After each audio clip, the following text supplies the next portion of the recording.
लाडक्या बहिणींकडे चारचाकी आता गाड्या समोर येत आहेत। चारचाकी निघालेली आहे लाडक्या बहिणींकडे, कारण पुण्यात जवळपास 10,352 लाडक्या बहिणींकडे चारचाकी असल्याचं कळतंय। आधार कार्ड पडताळणीवरून ही बाब आता समोर आलेली आहे। परिवहन विभागाकडून या संदर्भात माहिती मागवली आहे। राज्य सरकारनं विधानसभा निवडणूक निकाल लागल्यानंतर लाडक्या बहिणींकडे चारचाकी असेल तर योजना लागू होणार नाही असा नियम जाहीर केलेला होता आणि त्यानंतर जी काही पडताळणी झाली त्या पडताळणीत ही बाब आता स्पष्ट होतीये। आतापर्यंत 10,352 बहिणींकडे चारचाकी वाहनं असल्याची बाब स्पष्ट झालेली आहे। या सगळ्याविषयी अधिक माहिती घेण्याकरता थेट जाऊया आपले प्रतिनिधी चंद्रशेखर भांगे यांच्याकडे।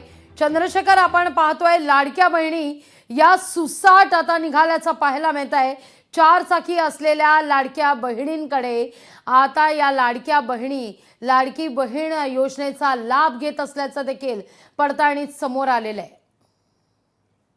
लागवी खरं तर आपण राज्य शासनाची जी बहुचर्चित योजना होती लाडकी बहीण योजना, या योजनेला मध्ये आता परिवहन विभागाकडून राज्य शासनाने एक माहिती मागवलेली आहे आणि ज्या लाडक्या बहिणीकडे चारचाकी गाडी आहे त्या बहिणीची योजना आता थेट थांबवली जाणार आहे। आपण पाहिले की पुणे शहरामध्ये सध्या 10,352 ज्या लाडक्या बहिणी आहेत त्यांची लाडकी बहीण योजनेअंतर्गत मिळणारे पैसे होते ते आता थांबवले जाणार आहेत। आणखीन 50,000 लाडक्या बहिणीच्या ज्या योजनेमध्ये ज्या महिलांकडे चारचाकी गाडी आहे त्यांची सुद्धा योजना थांबवण्यात येणार आहे। कारण पुणे शहरातून वेगवेगळ्या ठिकाणी आपण पाहिलं की महिला ज्या लाडक्या बहीण योजनेकरता फॉर्म दाखल केल्या होत्या आणि त्या योजनेमध्ये त्यांना विधानसभेच्या निवडणुकीनंतर शासनाने जो परिपत्रक किंवा जी नियमावली जाहीर केलेली आहे त्या नियमावलीमध्ये महिलांकडे जे आहेत चारचाकी ज्या महिलांकडे आहेत त्या महिलांना ही योजना मिळणार नाही, ती योजना त्यांच्यासाठी नसणार आहे असं शासनाकडून सांगण्यात आलं होतं आणि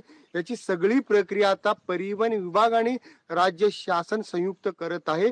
परिवहन विभागाकडे हा जो सगळा डाटा आहे तो या महिलांचा आहे आणि आता हळूहळू आपण पाहिलं की आता 10,352 त्यानंतर आणखीन 50,000 पेक्षा अधिक लाडक्या बहिणी ज्या आहेत या परिवहन विभागाकडे त्यांच्याकडे चारचाकी गाडी असल्याचं नोंद आहे। एकंदरीत आपण पाहिलं की आता ज्या महिलांकडे चारचाकी गाडी आहे आणि आधुनिक आणखीन मोठे उपक्रम आहेत त्यांनी स्वतःहून या योजनेचा लाभ थांबवावा असं शासनानं सुद्धा या ठिकाणी आव्हान केलं होतं आणि आता मात्र शासन याचा सगळा पुढाकार स्वतःहून घेत या योजनेत ज्या महिला आता निकषामध्ये बसणार नाहीत त्या महिलांचं हे सगळं अनुदान, ही सगळी रक्कम आता या पुढील काळामध्ये थांबवली जाणार आहे। लागवी चंद्रशेखर, तुर्तास धन्यवाद तुम्ही दिलेल्या एकूणाचे सविस्तर माहिती करता। लोकशाही मराठी ऐका, पहा, जागरूक रहा।